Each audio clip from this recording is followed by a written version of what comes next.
Yeah, I have an issue with what you say is natural and what you call achievement. By your definition, steroids are man-made chemicals and thus should be banned. But also, many of the allowed treatments and the methods of increasing your human performance are also man-made substances and chemicals. As I mentioned before, protein shakes and also nutritional supplements are also artificial, just as steroids are. And by your logic, they too should be banned because you're seeming to rest your conclusion on the premise that man-made chemicals are a shortcut. Even though protein shakes are technically man-made, same with vitamins, you can claim that generally these sources of nutrition are derived from natural sources. Like, for instance, vitamins might be from fruit concentrate. Based on what you just said there, Peter, you seem to be implying that there appears to be levels of artificiality, sort of a hierarchy of naturalness. And that seems to be the case.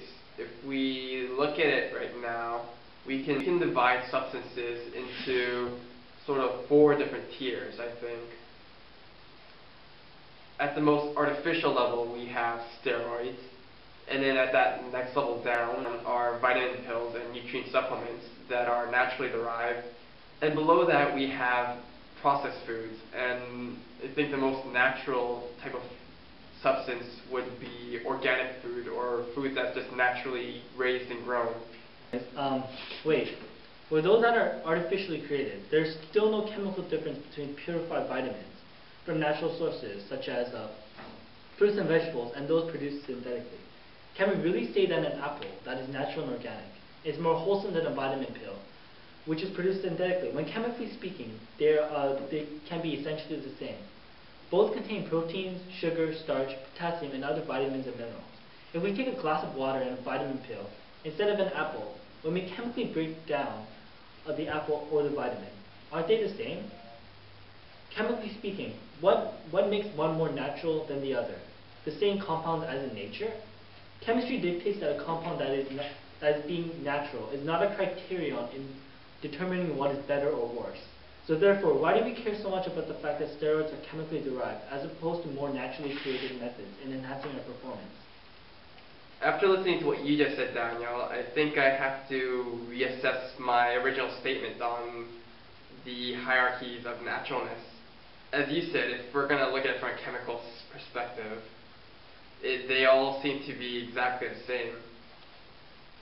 I guess what I used to make those distinctions between natural and unnatural was my intuition and what appealed to my emotions. When I look at this from a rational view, then my original statement is rather flawed. I think the reason why you had that response in the first place was that ever since we were young, we were told by authority figures steroids are bad, Ben Johnson was a crook, and that I think our social training makes us believe that we shouldn't use these performance-enhancing drugs because society has associated with concepts and ideas like cheating and taking shortcuts and what have you. And although our emotional response is immediate, now that I think about it, I don't think it's really a valid justification for banning steroids by itself. I think the comparison between the apple and the vitamin pills, the main argument that people use is that, oh, apples come from the earth. But if you take it from that perspective, if we use another example, say a cooked steak, like a well-done steak doesn't just pop out of the earth. Humans have to manipulate food in order to produce the final product. But that is, I think that's more or less similar to having the vitamin pill. So if you think that if something is artificial, we shouldn't use it, we have to get rid of cooked food, vitamin pills, IV machines, televisions, laptops. They're all artificial, but that doesn't necessarily make them immoral.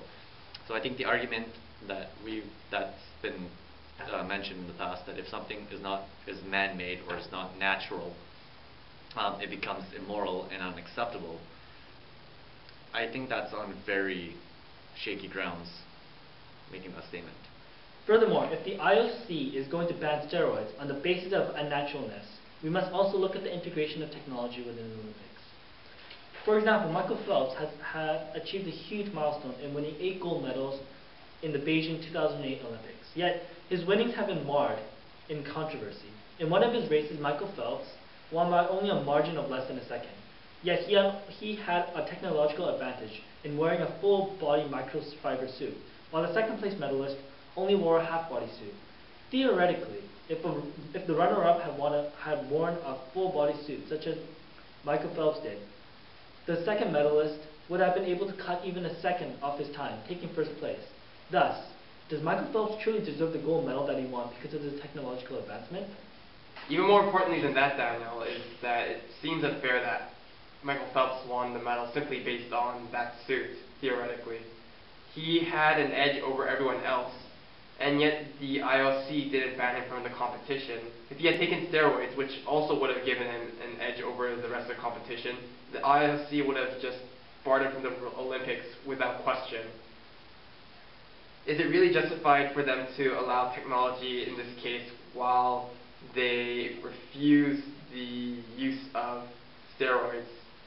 Wait, I don't think you can eliminate equipment from sports, because some sports do need some degree of technology. I mean, the only way, as you guys, using your example, the only way to achieve true equality would be to make all the swimmers go nude. But clearly we're not doing that. Another example where equipment is needed is in hockey. Every player needs some fundamental or basic level of technology, the hockey sticks, skates, and pads. And I don't think the solution is to try to get rid of all pieces of technology in the Olympics. But as you said, Peter, we only need the basic level of equipment. The problem with the statement is just the fact that hockey players, even though they do require this technology, is the fact that state-of-the-art technology is not essential in playing the sport. For example, hockey utilizes today the most advanced technology available by using a titanium frame for their skates, decreasing the friction and allowing them to play a more faster and harder game. So the point is here, technological advancements continue to enhance our sports, which are clearly on the same level of artificiality as steroids. The question is here, why do we continue to allow technological advancements as opposed to allowing the usage of steroids within the Olympics? I think the main weakness with that is that it seems so arbitrary, because if you take a look at that swimsuit example, you take a look at the steroids example, both are equally unnatural. Yeah, we accept one, we don't accept one, but we don't really have any tangible grounds for doing that. Indeed. And I think for such a major event like the Olympic Games and such a major organization like the IOC, we can't really base the rules on such subjective grounds, so to speak, I guess. Indeed. So using logic to go over each of the reasons why the IOC has banned steroids from the Olympics, it seems like none of those reasons actually stand up in good merit. Perhaps what we can do next is logically try and figure out why steroids should rather be allowed for the use of the Olympics. The issue we have not considered here is the fact that the Olympics are not here just for the athletes, but also for the enjoyment of the citizens. The joy, the excitement, the passion of breaking records, watching our athletes excel in comparison to the past, watching the bounds of human achievement go further, watching our country gain medals, shouldn't that take prevalence over anything else? And even with steroids, as we said before, technological advancements are also used in the Olympics. So I believe that with this premise here, it is justifiable to use steroids. But if you put it that way, records become insubstantial. I mean, at that point, the Olympics have less to do with skill, hard work, and determination, and more to do with which athlete has access to more steroids and whose body can react best to them. And honestly, what's the point of having an excited fan when the entire competition is fake? So, I guess, listening to Austin's argument about it, perhaps IOC does have a valid reason for banning steroids within the Olympics. Okay, I think that at this point logic is failing us here, because there are these conflicting views and we really can't come to a resolution. So I think at this point we should try to look to our moral theories to decide whether or not steroids should be allowed in the Olympics.